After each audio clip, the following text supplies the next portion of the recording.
ahead of the Warriors. James Harden has a reputation of coming up small in the playoffs, though, with OKC. And last year, Game 6 of the second round against the Spurs, he was 2 of 11 from the floor, 6 turnovers, 6 fouls, and he took a lot of heat for following up the team's 39-point loss to the Spurs with a doubleheader at the club. Regardless of all of that, Stephen A., do you believe in Harden now? Yes, I do. I really, really do. And I'm going to tell you why. Because of CP3, that's why. CP3 is somebody that's an elite point guard in this game. He's only averaging 12 and 10. He's been back for the last 7 games. They've won all 7 games. He's that floor general. But guess what? He's able to play off the ball as well. When I look at James Harden, even though there have been times where he's come up small, particularly in the NBA Finals against Miami when he was missing in action at certain intervals, and I called him out for that, this kid is a superstar. James Harden is special, averaging 31.7, averaging nearly 10 assists per game. He is that legit. Now, obviously, come playoff time, that's not necessarily the case. Even though he averaged over 28 points in 11 playoff games last year, he was shooting like 41% from the field. And obviously, he didn't show up for the Game 6 against the San Antonio Spurs. I lamented the fact that there was somebody else wearing that James Harden jersey, because that was an imposter. But he had to carry such a load. The ball was in his hands for every possession. When you're going up a team, especially one as elite and as well coached as the San Antonio Spurs, it's going to work against you. Not to mention the fact there were times when Kawhi Leonard was defending him, and Kawhi Leonard is universally recognized as one of the top 2 defenders in the game. And so when I look at it from that perspective, I'm saying there's explanations to that, even though we still expected more from him.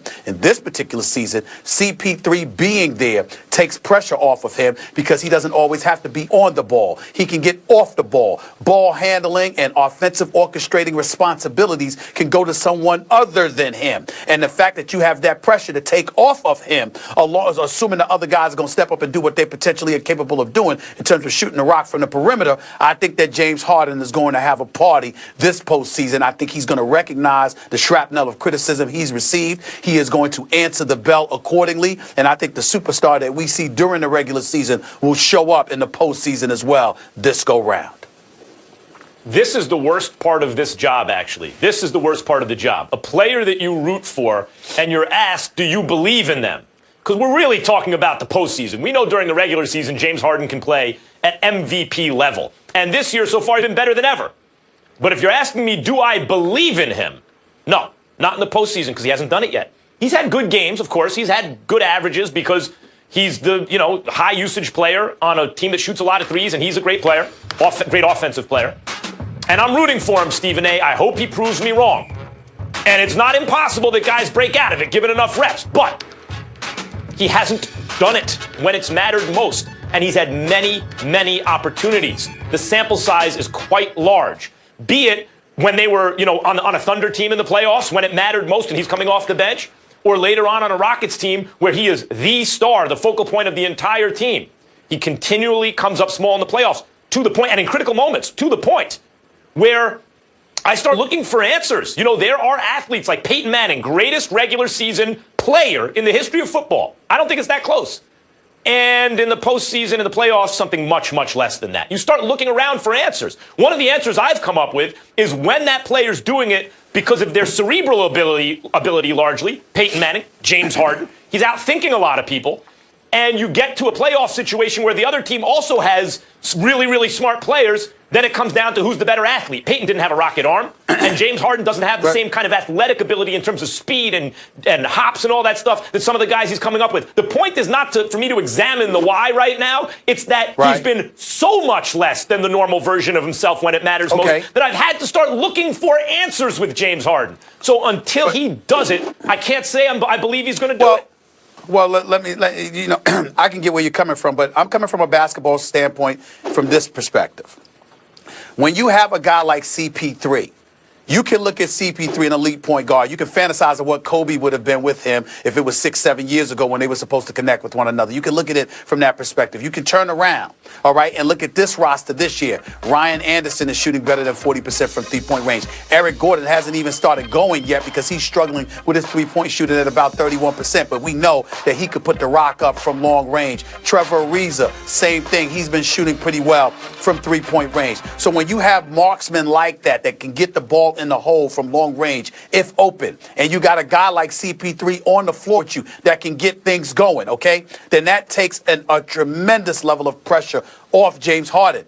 James Harden hasn't had that luxury before. When he was in Oklahoma City, he was coming off the bench. You had Durant, you had Russell Westbrook. To a lesser degree, you had Serge Ibaka. And even though James Harden could ball, we didn't know he was this type of baller. So he wasn't the option that those three were years ago in Oklahoma City. He comes to Houston. He's the face of the franchise. Even though Dwight Howard ultimately arrived there, we all know that Dwight Howard was limited offensively. Defense, rebound, and block shots was his forte. He may have wanted the ball, but he didn't necessarily deserve the ball, which put all the onus on the shoulders of James Harden. So you go out and you get D'Antoni as your coach. D'Antoni is an offensive guru. He spreads the floor very well, pushes the tempo, keep going, even allows you to be lax on defense because he doesn't want to disrupt the flow. Well, who was the captain of that ship? Consistently having to push the ball up the court for 82 nights plus every playoff game. That was James Harden. You don't have that anymore. And why? Because CP3 is your backcourt mate. Okay. Whatever you saw from James Harden in the postseason, it'll be different this year.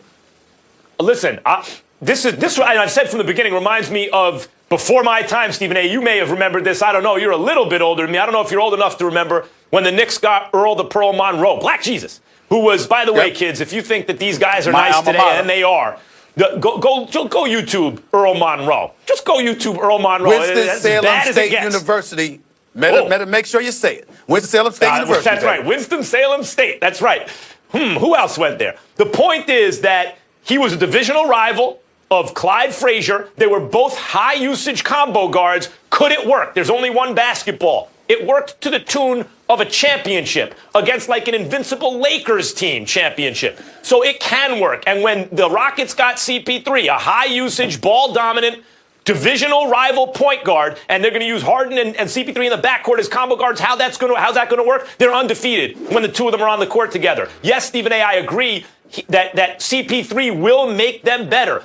He'll even take some pressure off James Harden. My question is it just the pressure that's getting to James Harden? Or are there things that are different in the playoffs? For example, you ain't going to play second of back-to-back road games. For example, the other team has more time to scout you and figure out how they want to play you. Another example, there are better athletes among the best teams. They have more of them. They have guys who are just as smart as you, but they can jump and run faster than you if you're, like as I said, Peyton Manning, right? Or James Harden. Or a guy who's doing it a lot on cerebral ability as much as physical ability. So I have not seen Harden do it. I don't think CP3's presence means suddenly he's going to be that guy. I'm rooting for him.